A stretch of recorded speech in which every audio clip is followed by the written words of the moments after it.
NBA 2K26 is finally released to the masses today. You got sweaty payers pre-ordering just for 1 week of early access. I already redeemed a bunch of fucking PlayStation codes. And you got people failing to just green anything these days. But one thing that everybody talks about revolving around 2K, besides my team and corporate greed, is player overalls. Now, a month or two on Twitter, 2K released their top 100 players. This isn't usual, mainly because they just want to build hype for the game, but you got a bunch of comments like, I think Wemby's a bit too high at 94 overall, or the memes of, is SG's free throw rating at 99? But everybody's thinking in the back of their mind, why the hell is everybody rated so goddamn high? Now look, I know inflation is bad, but we don't gotta influence it into our video games. And 81 overall don't mean anything no more. It's got everybody thinking, how bad is the inflation? How bad is the overalls currently are at the moment? So I decided, okay, let's go back from 2010 all the way to 2K25 and let's see how bad is it really? How bad is the inflation? Give me the numbers, Kramer. And the numbers are going to shock you. And they're going to confirm some of your suspicions. Before I do that, I'd like to thank, one, Kenny for the inspiration of the idea by saying, like, hey, back in 2K11, only 19 players were 85 plus overall, which is true, by the way. Also, follow your boy on all the socials. Let's at least get this thing to 100 subs. At the very least, to 100 subs. Push it in the algorithm. Please like, comment, and sub this bitch. But anyways, now let me break down all these graphs in Power BI. Now, I'll add a couple caveats to this. One, a lot of this data is from Hoops Hype. And you got a bunch of other rating lists as well. I took the average of all of them and broke it up into rating buckets in intervals of 5, so that it's just a nice, easier on the eye, so that you're not getting a lot of data points. Second, 2K changes the ratings for different games at different intervals, with 2K26 apparently being every 6 weeks throughout the 2025-2026 season, which is crazy and I would say a little annoying. And 3, I don't got physical or digital access to the games to fully confirm all the overalls, so take the fines with just a little bit of salt. Thank you. Now, I started 2K10 all the way to 2K25. 15 years. Honestly, kind of looked and sounded nice, and I would say it's a strong enough modern 2K era amount worth of data. And I broke it up into subcategories. You got the nostalgia era from 2K10 to 2K14, which, as you see right here, and if we just go down like this, the data more or less starts in the 40 overalls all the way up to the 99s. Now you got 2K15 to 2K17, in which you start to have this more transition overall era. In 2K15 specifically, they started to change overall from, hey, this person at, let's say, the point guard or the shooting guard position, right? He's a 92. Now, it's the average, I believe the average of all of them in different areas together to essentially get that overall. Or I would say the highest. Now, 2K15 to 2K17, the overalls now start roughly around 60 to 65. And you got this huge solid block in like the 70s to like low 80s. And then it chunks down all the way to the 99 plus. This is what it's called the transition era. Mainly because in 2K15, they decided to take a player, let's say Steph Curry, right? And they decided to put Steph Curry in all 5 positions. And they're like, all right, whatever's the highest overall rating of that person at that specific role, that's what their overall rating is probably going to be. And now you got 2K18 onwards, which is now what I like to call the current era. We got this huge peak You got this huge peak, nearly 200 people in the 70 to 74 range in 2021.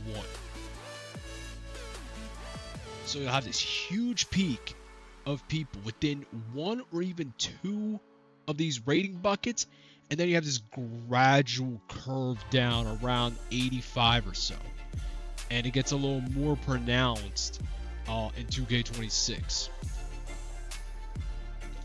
That's where I break up these three eras, and that kind of shows more or less the distribution of all the total overall ranks and how they break up in the rating buckets.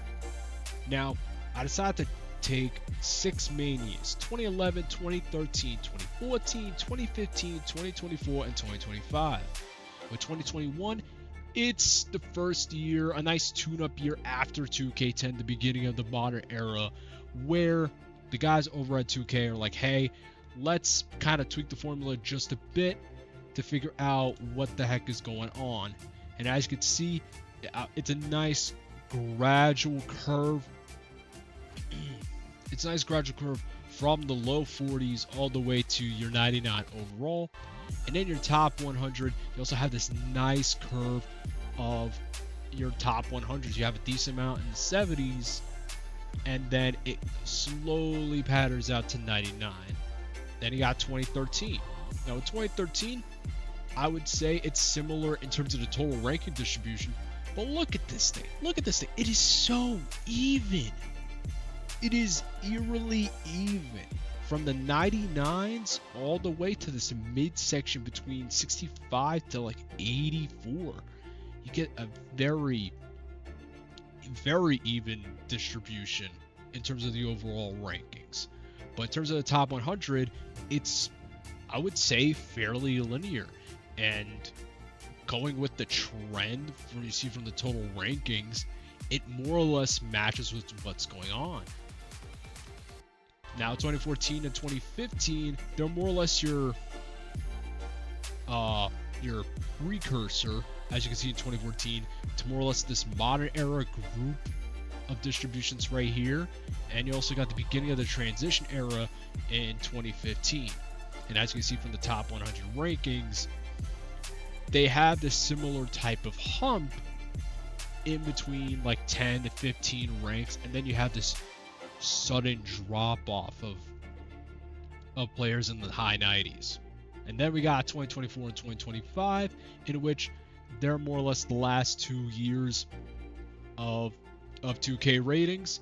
And as you notice, this starts at 80 at the lowest for top 100.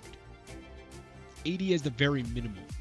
And for 2K24, 55 players were within this range of 80 to 84, which is almost 53%, which is insanity. A giant majority of it is only in one rating bucket. Now 2025 is also has a similar issue, but it has been slightly smoothed out in between the buckets, and it's not just dominated by one particular bucket. There have been changes to the 2K formula over the years, in which in the early years you had it in the 40s, and as I said before, in 2K15 they were changing the formulas, and roughly around from 2K21 to 2K25 you have player archetypes, you have attributes, which kind of, how should I say, buffer or round out more or less the overall, in which the overall is not just your main number, but all the other attributes and perks that go along with your player round out how the player works in the game. But I would say, for a reference, let's just take overalls into how we would grade it. So like 40 to 59, these guys honestly should be playing in the YMCA. Why are they in the NBA? They should be bench warmers for the G League players at that point. Like, why are you available in this game? Why are you able to be played in this game if you got a 40 overall? You're not even passing, bro. You are a super F, as Crocker used to put it. 60 to 69, you're kind of like a G League player, or you're like a rookie that's a role player. That's going on. You just came into the league, graduated from college ball or Euro ball or an international league, and you come over to the NBA and you start getting your reps in. 70, 79, you're a developing player. You got a couple years in the league. Maybe you're a solid bench warmer after 5 years. Maybe you're a journeyman, this type of grizzled veteran type of role. Then you got the 80 to 89, like your B plus student, someone that you can pay probably 10 million, 15 million in a cup for like 3 to 4 seasons, and they're a solid role player. They easily fit in to probably that starting lineup or the secondary lineup, as well as sometimes you'll have someone that's an all-star that just gets a freak injury. It's happened a bunch, and they're not getting played a lot, and they gotta manage their loads. That's why the rating goes low. Then you got the 90 to 94. That is your premium all-star. Probably someone that should be mentioned consistently all across the league. You got your Jalen Brunsons, you got your Jason Tatums, you got your Tyrese Halliburtons, KD, LeBron, and then you got 95 plus. If you're around 95 or higher, you've had a GOAT season. You've had a season where you're like, yeah, I could see that this person, if they kept this trajectory for, I would say, the next 5, 6, 10 years, and if they won the hardware along with it, you'd probably put them in the GOAT conversation. Or at least one of the best players within that decade. Player overalls have just been inflated. Back in 2010, if you had an 81 overall, you were in the top 30. Top 30 players. You'd have an 81 overall in 2010.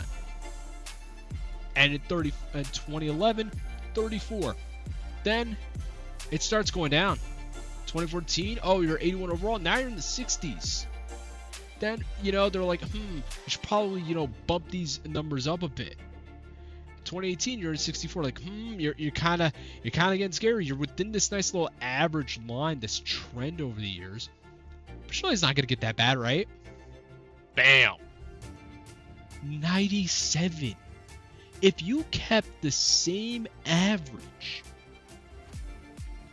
of your rank, you went from top 65 to almost bottom of the 100. That's insane. And then they're like, oh no, oh, this is COVID. We gotta bump the numbers up. We gotta actually do balancing. Let's get to 71. And then we're getting back to 2024, and now in 2026, an 81 overall, you go as low as 100. It is genuinely insane, the overall rank inflation that 2K's had over these 15 years. It is a linear graph with some very outrageous outliers right here.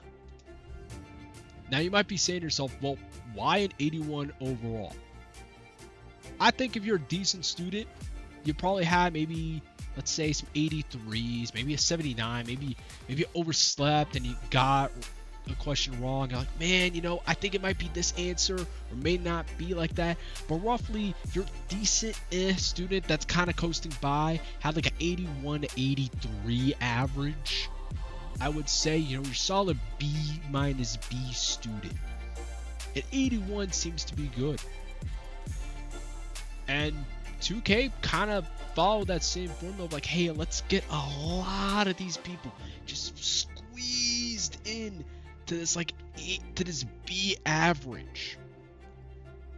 We're gonna keep squeezing it till it becomes really gosh darn annoying. Now, as you can see from the distribution right here, you got not a lot of people in the high A ratings. You got maybe 1, 2, 3% right around here, and then you had a lot of people in the lower ends right here. This is the early era. This is the early era of 2K. This is your nostalgia era right here. Then after 2015 and so on, you start to see all these D rankings just pushed straight into C. And you see this heavy push into the C's and even to the B's right here. You can see that huge, heavy influence of that curve squeeze right here. But also, when it comes to the 81 overall, as we see in this graph, you start to see a lot of the power creep, where essentially these 81 overall rankings, they don't really mean as much. I mean, shit, we got Cooper Flag at 82 overall. Man's never stepped a single foot onto a court on an NBA game, and he's got an 82.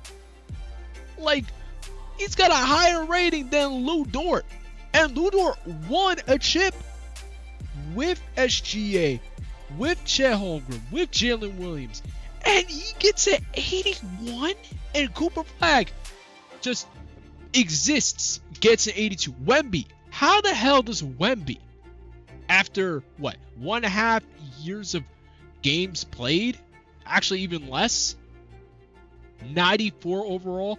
Curry started at a 69 overall in 2K10.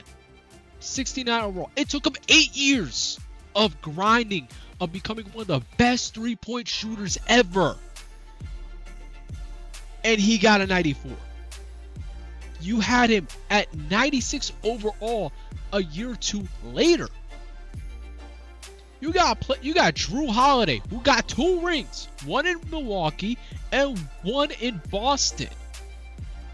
And he's not even 94. So for Wemby to be a 94 overall and to not even lead his team to the playoffs, because the Spurs never been to playoffs since 2019. Ever since they got bounced, I believe, by the Raptors, they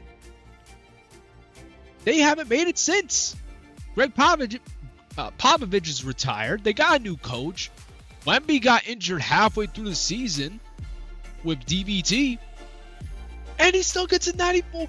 Goddamn Tyrese Halliburton, leader of the Halliburton, the Knicks' main op, is injured. Played every single game. Played up to Game 7. Got injured, unfortunately. Sorry, Indiana fans. It's true. And he's lower rated than Wemby. What are we doing? Roddy 2K, what are you doing? This is ridiculous. Jalen Brunson, ISO Man, the black hole himself, fought hard in the Eastern Conference Finals, and he's a 93. Respectfully, a 93. But how the hell is he less than Wemby? How is Wemby the same overall as LeBron or Curry, Tatum? He didn't even sniff the playoffs,